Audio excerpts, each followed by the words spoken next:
Hello, അങ്ങനെ നിങ്ങളൊന്ന് നോക്കി വെച്ചോ ഗൈസ്.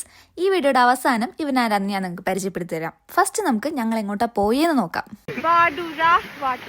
അതന്നെ, ഈ പറഞ്ഞ വാട്ടർഫാൾ കാണാനാണ് നമ്മളിപ്പോൾ പോകുന്നത്. റെയിനി ആയിട്ട് നമ്മൾ ഇങ്ങോട്ട് കൊണ്ടുവന്നിട്ടുള്ളത് ഇതായിരുന്നു വാട്ടർഫാൾ. ഇത് കാണാൻ പോകാൻ വേണ്ടി ഒരു 1.5 കിലോമീറ്ററോളം നടക്കാനുണ്ടായിരുന്നു. മെയിൻ ഹൈലൈറ്റ് എന്ന് പറഞ്ഞു കഴിഞ്ഞാൽ നമ്മൾ പോകുമ്പോൾ മഞ്ഞ് പെയ്തുകൊണ്ടിരിക്കുകയായിരുന്നു. പക്ഷെ നമ്മളാരും ഗ്രിപ്പുള്ള ഷൂ അല്ല ഇട്ടുണ്ടായിരുന്നത്. അത് കാരണം നടക്കാൻ ഇച്ചിരി പാടായിരുന്നു. പിന്നെ കുറേ സ്റ്റെപ്പൊക്കെ കയറി ഒരു മലയുടെ മേലേക്ക് എത്തണമായിരുന്നു. നമുക്ക് ആ മലയുടെ വെള്ളച്ചാട്ടത്തിന് മേലെ പോയി നിൽക്കാൻ പറ്റും. അവിടെ നിന്നുള്ള വ്യൂ ഒക്കെ പറഞ്ഞു കഴിഞ്ഞാൽ ശരിക്കും നല്ല രസമുണ്ടായിരുന്നു കാണാൻ. ഫുള്ളിങ്ങനെ മഞ്ഞ് മുടി കിടക്കുക, വെള്ള കളറ് മാത്രം. നമ്മുടെ റെയിന് പറഞ്ഞ പോലെ കണ്ണുകൊണ്ട് കാണാൻ പറ്റുന്നത് എല്ലാതും നമുക്കിങ്ങനെ ക്യാമറയിൽ എടുക്കാൻ പറ്റിയിരുന്നെങ്കിൽ എത്ര നന്നായിരുന്നു അല്ലേ.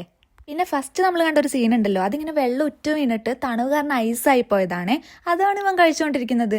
ഇത് മാത്രമല്ല ഇവൻ്റെ ഹോബികൾ. വഴിയിൽ വരുന്ന അരുവിയിൽ നിന്ന് വെള്ളം കുടിക്കുക, വഴിയിൽ പോണ പട്ടീനെ പേടിപ്പിച്ച് ഓടിക്കുക, അങ്ങനെ വിവിധ തരങ്ങളിലുള്ള ഹോബികളുണ്ട്. ഇങ്ങനത്തെ ഹോബികളുള്ള ഫ്രണ്ട്സ് നിങ്ങൾക്കും ഉണ്ടോ? ഉണ്ടെങ്കിൽ ഇവിടെ മെൻഷൻ. അപ്പോൾ ഓക്കെ, ബൈ.